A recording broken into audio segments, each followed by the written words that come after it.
बिस्मिल्लाहिर्रहमानिर्रहीम। अस्सलाम वालेकुम क्लास। होप सो कि आप लोग सब ठीक होंगे, खैर खैरियत से होंगे। सो लास्ट लेक्चर में हमने जो है वो एलिज़े और OPS 5 को जो है वो पढ़ा है। एलिज़े की डेफिनेशन पढ़ी है और हमने जो है वो एलिज़े की करैक्टरिस्टिक्स, एलिज़े की जो है वो टेक्निकल जो है प्रॉब्लम्स पढ़ी हैं कि उसमें क्या क्या आ सकता है, और थोड़ी सी एलिज़े के साथ हमने कम्युनिकेशन भी की है ताकि आप लोगों को जो है वो कॉन्सेप्ट क्लियर हो जाए। सो और उसके बाद हमने क्या पढ़ा है, OPS 5 पढ़ा है, जिसमें जो है हमने OPS 5 का थोड़ा सा इंट्रोडक्शन पढ़ा है, क्योंकि OPS 5 जो है वो एक्सपर्ट सिस्टम में यूज़ होता है और अभी आप आर्टिफिशियल इंटेलिजेंस में हैं। अभी इसके बाद फुज़ल लॉजिक्स है, उसके बाद जो है वो आपके पास जो है वो मशीन लर्निंग है, डीप लर्निंग है, फिर एक्सपर्ट सिस्टम कहीं पे जाके जो है इस तरह के यूज़ होते हैं। तो अभी आप जो है वो AI पढ़ लें तो यही काफ़ी है, इसलिए थोड़ा सा उसका इंट्रोडक्शन दिया which was not relevant to your syllabus or topic and which was I think not pivotal for you, इसलिए थोड़ी सी बस उसकी जो है वो डेफिनेशन ही हमने कवर की है और वर्किंग थोड़ी सी कवर की है। सो आज जो हमारा टॉपिक है वो है uncertainty handling. This one is very important for you and this is use in artificial intelligence, deep learning and machine learning also. तो मशीन लर्निंग में अब मैं आपको, मेरा यही प्लान था कि आपको थोड़ा सा मशीन लर्निंग के कॉन्सेप्ट्स भी दें, बट अब क्या करें, time is very short and I am very helpless that I have to cover my content.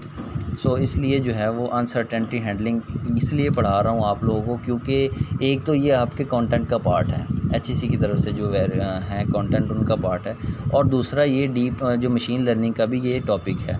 तो मशीन लर्निंग में भी चूँकि यूज़ होती है, इसलिए मैंने कहा चलें इस तरह का कोई टॉपिक ढूंढे जिससे जो है वो कंटेंट भी क्लियर हो जाए और आप लोगों को थोड़ा सा मशीन लर्निंग का भी आ जाए, थोड़ा सा उसके भी पता ना होना, हाव ना होने शुरू हो जाए।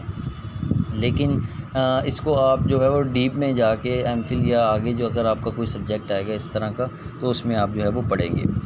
सो क्लास अनसर्टेनिटी देखते हैं क्या होता है। जैसे आपको नाम से ही पता चल रहा है कि अनसर्टेनिटी मतलब सर्टन नहीं है कोई चीज़, किसी चीज़ में एम्बिग्विटी है या किसी चीज़ में अभी थोड़ी सी जो है वो कमी है, ठीक है, जिसमें आप जो है वो देखते हैं कि कायनात की हर चीज़ देखें आप, अच्छाई है तो बुराई है, जो है कंडीशंस है ना, हर चीज़ में हर चीज़ दो हैं, मतलब अच्छा इंसान बुरा इंसान है, सवाब है गुनाह है, जन्नत है दोज़ख है, तो हर चीज़ में क्या है आप कह रहे प्रोबेबिलिटी है या अनसर्टेनिटी है, सही है।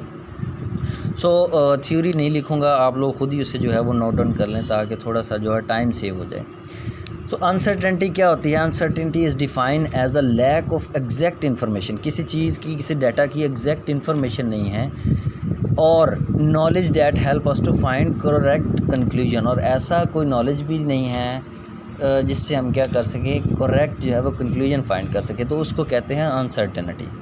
सो अनसर्टेनिटी एजेंट्स को या आर्टिफिशियल इंटेलिजेंस में इसलिए पढ़ते हैं क्योंकि एजेंट्स को जो डाटा दिया जाता है मे बी वो अनसर्टन हो, मे बी उसमें डाटा मिसिंग हो, मे बी जो है उसकी नॉलेज जो है वो अनसर्टन हो, या उसमें जो है वो रिप्रेजेंटेशन ना डाटा की ठीक हो, तो एजेंट उसका कोई आपको प्रॉपर आंसर नहीं दे पाएगा।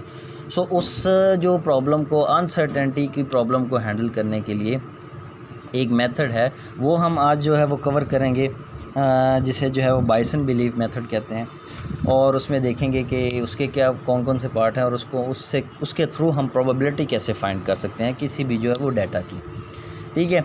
तो ये तो इसकी डेफिनेशन है। अब कुछ रीज़न्स हैं कि अनसर्टेनिटी किस वजह से होती है, वो भी आपको जो है मैं ऑरली बता देता हूँ ताकि जो है वो आप उसको नोट डाउन कर लें।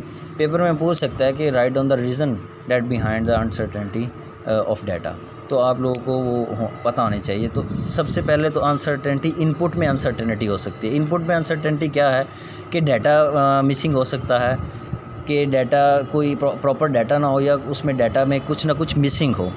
सेकंड में क्या है, नॉइज़ी डाटा हो सकता है। नॉइज़ी डाटा मीन आप कह सकते हैं डाटा अबाउट डाटा, मतलब मेटा डाटा, जैसे एक डाटा के अंदर कुछ ऐसा डाटा हो that was not relevant to that data, ठीक है। तो उस डाटा के जो है वो रेलिवेंट ना हो, उसको जो है वो हम कहते हैं नॉइज़ी डाटा।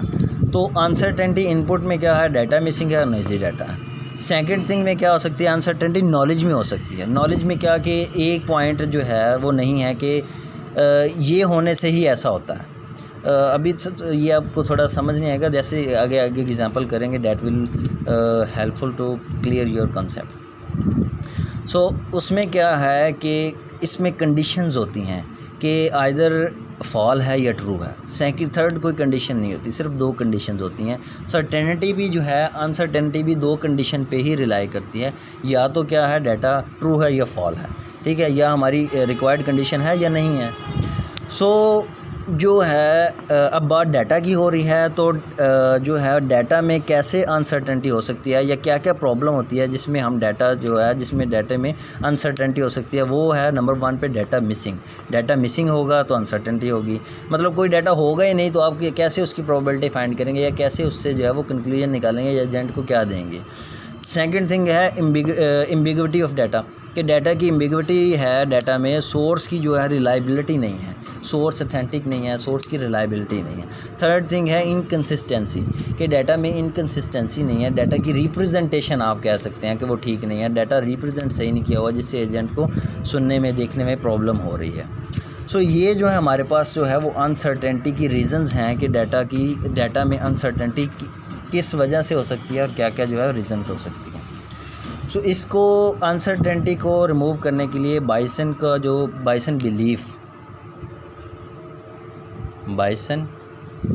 बिलीफ का जो मेथड हम यूज़ करते हैं, ये क्लास ना अनसर्टेनिटी को हम थोड़ा सा और डिफ़ाइन करते हैं। ये एक क्लासीफायर है कि जैसे एट्रीब्यूट के दरमियान जो है वो डिपेंडेंसी नहीं होती इसमें, ठीक है। जैसे आप नेम प्लेस क्लासीफायर को देखें ना, तो एक एट्रीब्यूट जो है वो दूसरे एट्रीब्यूट पे क्या हो रहा होता है, डिपेंड हो रहा होता है, इसकी वैल्यू डिपेंड हो रही होती है, ठीक है। तो इसमें डिपेंडेंसी नहीं होती। सबसे जो अच्छी बात ये होती है कि ये डिपेंडेंसी को ख़त्म करता है।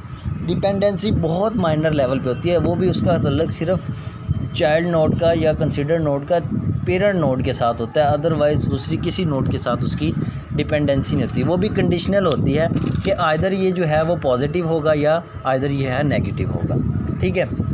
तो अगर ये डिपेंडेंसी को अपोज करता है तो how it will be work, तो ये कैसे जो है वो वर्क करता है, तो इसका सल्यूशन वो देता है थ्रू जॉइंट प्रोबेबिलिटी, ठीक है, थ्रू जॉइंट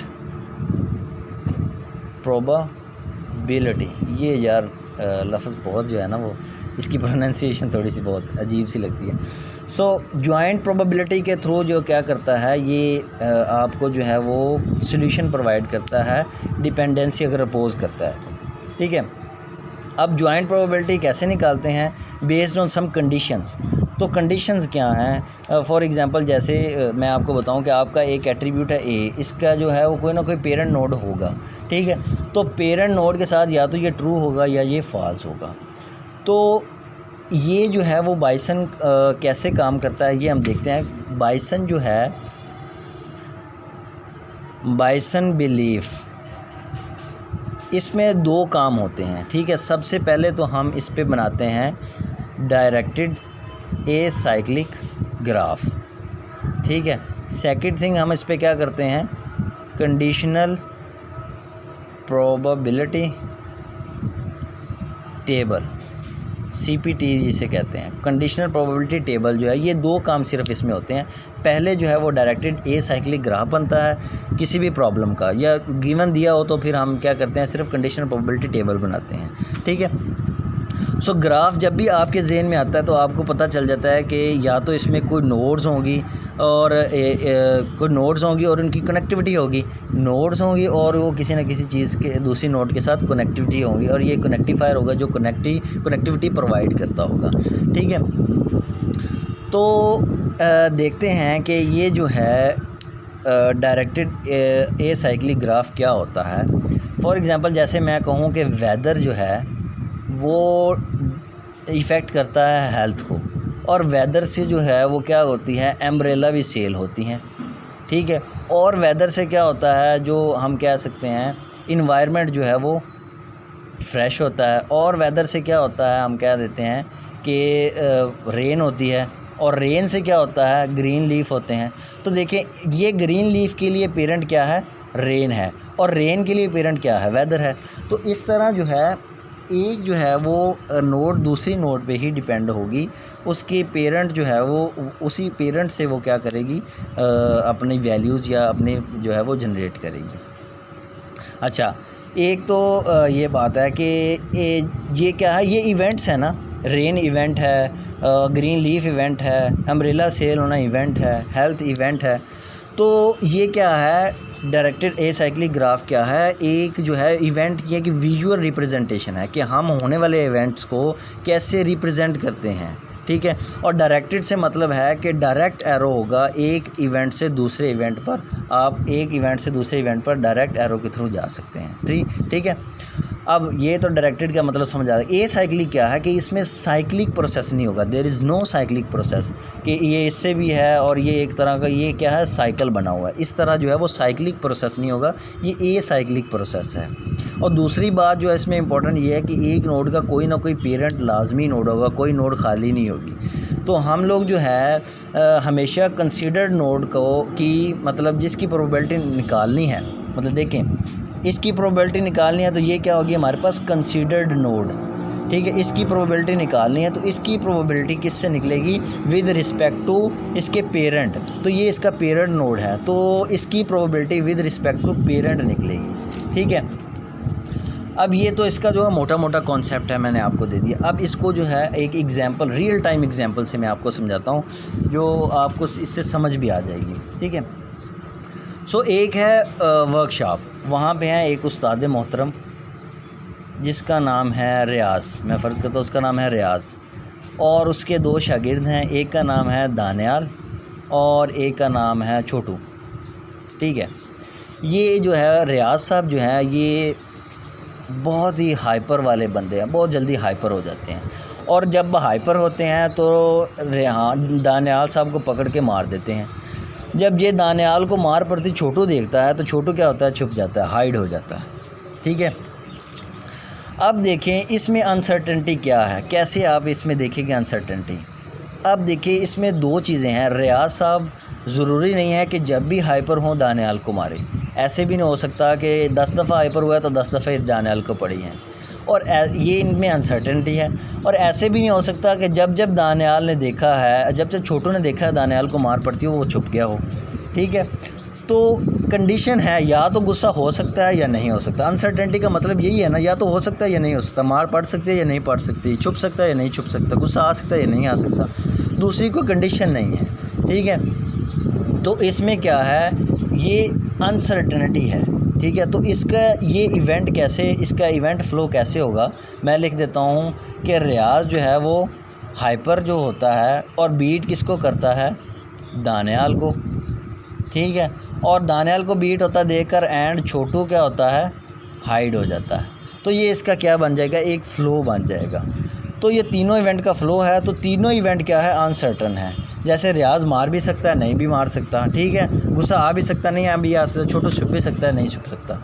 तो ये एक रियल टाइम जो है एग्जांपल मैंने आपको दिया ताकि आपको इससे थोड़ी सी अंडरस्टैंडिंग हो, क्योंकि ये वर्चुअल थिंकिंग है। मतलब ऐसा नहीं है कि 10 दफ़ा इसे गुस्सा है और 10 दफ़ा इसे पढ़ी हो, इसे 9 दफ़ा भी पढ़ सकते हैं, और ऐसा नहीं है कि 9 दफ़ा इसने इसको पढ़ती हुई देखी हो तो 9 दफ़ा ही छुप गया हो। तो इसलिए जो रियल लाइफ की जो एग्जांपल होती हैं देयर आर प्रोबेबिलिस्टिक, ठीक है। तो वो क्या होती हैं, प्रोबेबिलिस्टिक होती हैं, नेचर उनकी क्या होती है, प्रोबेबिलिस्टिक होती है उनकी नेचर। तो ऐसी प्रोबेबिलिस्टिक जो है वो नेचर को रिप्रेजेंट करने के लिए जो है वो बायसन बिलीफ का मेथड जो है हम यूज़ करते हैं, ठीक है। तो ऐसी क्या प्रोबेबिलिस्टिक जो है वो नेचर को रिप्रेजेंट करने के लिए, ये सिर्फ सारी एग्जांपल आपको इस एक वर्ड की वजह से दी है, प्रोबेबिलिस्टिक की वजह से, कि किसी चीज़ की जो है वो नेचरली जो है वो प्रोबेबिलिस्टिक वो किस तरह होती है, ठीक है। तो उसके लिए क्या हम यूज़ करते हैं, बायसन बिलीफ का मेथड यूज़ करते हैं, ठीक है। तो इसका जो है this method is convenient for representing probabilistic relation between multiple event. तो देखिए ना, ये मल्टीपल इवेंट है, ये भी आपने याद रखना, ये इसकी डेफिनेशन ही बन जाती है। क्या है कि this bison belief method is convenient for representing probabilistic relation between multiple event, गुस्से का आना, मार खाना, छुप जाना, ये क्या है, इवेंट्स हैं। और क्या है, मल्टीपल है, एक इवेंट तो है नहीं, 3 इवेंट है। तो ये मल्टीपल इवेंट को जब भी हमने रिप्रेजेंट करना है, इनकी जो है वो प्रोबेबिलिस्टिक इनकी जो है नेचर फाइंड करनी है, तो हमें क्या यूज़ करना होगा, बायसन का मेथड। ठीक है, ये तो अब हो गई है कि पहली बात हो गई है। ठीक है, अब सेकंड पार्ट जो है वो देखते हैं। सेकंड पार्ट को देखने से पहले मैं आपको बताऊं कि नोड्स में क्या है। नोड्स क्या हैं, हाइपोथेसिस होती हैं। ठीक है, रैंडम वेरिएबल्स होते हैं, जैसे रियाज, हाइपर, बीट और हाइड, ये तीनों क्या हैं, रैंडम है, हाइपोथेसिस है ना। तो हाइपोथेसिस जो हैं वो एक दूसरे से क्या हैं, कनेक्ट हैं। अब हर नोड जो है वो हर नोड पे क्या है, हर नोड पे कंडीशन है। ठीक है, या तो पॉसिबिलिटी है या पॉसिबिलिटी नहीं है। ठीक है, तो हर नोड पे कितनी प्रोबेबिलिटी बनती है, 2। या तो गुस्सा आता है या नहीं आता, या मार पड़ती है या नहीं पड़ती, या छुपता है या नहीं छुपता। ठीक है, तो 2 पॉसिबिलिटी निकलती हैं, हर नोड से 2 पॉसिबिलिटीज़ निकलती हैं। और ये जो एरो है ये प्रेजेंट करता है कंडीशनल जो है प्रोबेबिलिटी को। ठीक है, कंडीशनल प्रोबेबिलिटी को जो है ये एरो जो है ये क्या प्रेजेंट करता है, कंडीशनल प्रोबेबिलिटी को प्रेजेंट करता है। इसको अब देखें, जैसे मैं अब इसी एग्जांपल को एक्सप्लेन करूं तो मैं इसको लिखूंगा कि दानियाल, बीट और हाइपर। ठीक है, जगह कम है, मैं इधर थोड़ा सा लिख देता हूँ, दानियाल, बीट के उसे मार पड़ती है और रियाज, हाइपर। ठीक है, तो इसको कैसे रीड करेंगे, इस कंडीशन, इस जो है वो स्टेट पे हैं हम, तो इसको कैसे रीड करेंगे, तो हम कहेंगे कि जो है वो Daniyal will beat if Riyaz will hyper. ठीक है, Daniyal will beat if Riyaz will hyper. और इस कंडीशन पे हम, फॉर एग्ज़ाम्पल मैं आपको रीड करना सिखा दे रहा हूँ कि इस कंडीशन पे किस तरह रीड करेंगे कि छोटू हाइड, दानियाल बीट। ठीक है, कि मतलब क्या है, Chhotu will hide if Daniyal will beat. तो इस एग्ज़ाम्पल के थ्रू जो है वो हमने क्या किया है, हमने जो है वो समझा है कि इसमें अनसर्टेनिटी क्या है और इसमें जो है वो प्रोबेबिलिटी कैसे कैसे आ जाती है। अब ऐसी जो है वो कंडीशनल प्रोबेबिलिटी को एक टेबल में जो है वो प्रेजेंट करना।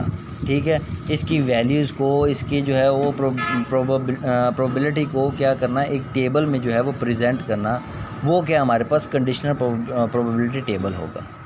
तो जैसे मैंने आपको बताया है कि नोड को उसके पेरेंट के अकॉर्डिंगली या उसके parent with respect to parent देखना है, तो उसकी प्रोबेबिलिटी जो है वो क्या होगी, with respect to parent node होगी। मतलब अगर दानियाल की प्रोबेबिलिटी फाइंड करनी है मैंने, तो वो विद रिस्पेक्ट टू क्या होगी, ये क्या होगी, रियाज के हिसाब से होगी, क्योंकि रियाज उसका पेरेंट है। ठीक है, फॉर एग्ज़ाम्पल इसी को ही मैं आपको इसकी प्रोबेबिलिटी फाइंड करना दिखा देता हूँ कि मैंने यही रियाज, हाइपर, ठीक है, और दानियाल, बीट, और जो है वो छोटू, हाइड।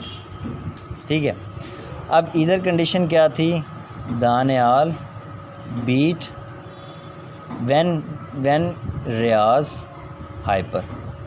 ठीक है, जब रियाज हाइपर होता है दानियाल को मार पड़ती है। ठीक है, अब फॉर एग्ज़ाम्पल मैं इसको पी ले लेता हूँ और इसको मैं क्या ले लेता हूँ, एक्स। ठीक है, अब इस स्टेट की मैंने क्या करनी है, प्रोबेबिलिटी फाइंड करनी है, तो मैं प्रोबेबिलिटी लिखूँगा और मैंने क्या करनी है, दानियाल बीट की जो है वो प्रोबेबिलिटी फाइंड करनी है। तो मैं क्या करूँगा, दानियाल बीट को मैंने क्या कहा है, एक्स, तो मैं इधर एक्स लिख दूँगा। ठीक है, और इसको मैंने क्या कहा है, पी, तो मैं इधर पी लिख दूँगा। तो मेरे पास ये क्या होगी, दानियाल बीट की प्रोबेबिलिटी फाइंड होगी। ठीक है, इसी तरह अगर छोटू की, तो मैं क्या करूँगा, इधर था छोटू, हाइड, दानियाल, बीट। ठीक है, तो अब मैंने क्या करनी है, इसको मैं फॉर एग्ज़ाम्पल एस कह लेता हूँ। ठीक है, तो मैंने प्रोबेबिलिटी फाइंड करनी है एस की, तो दानियाल, बीट को किससे मैंने प्रेजेंट किया, एक्स से। तो इस तरह ये छोटी सी एग्जांपल है, ताकि आपको इससे थोड़ा सा हाव ना हो जाए कि हमने किस तरह जो है वो प्रोबेबिलिटी फाइंड करनी है। सो आगे हम जो इसकी एक प्रॉपर एग्जांपल भी करेंगे, ताकि आपको ये क्या हो सके, इसकी जो है वो प्रॉपर अंडरस्टैंडिंग हो सके, क्लियर हो सके।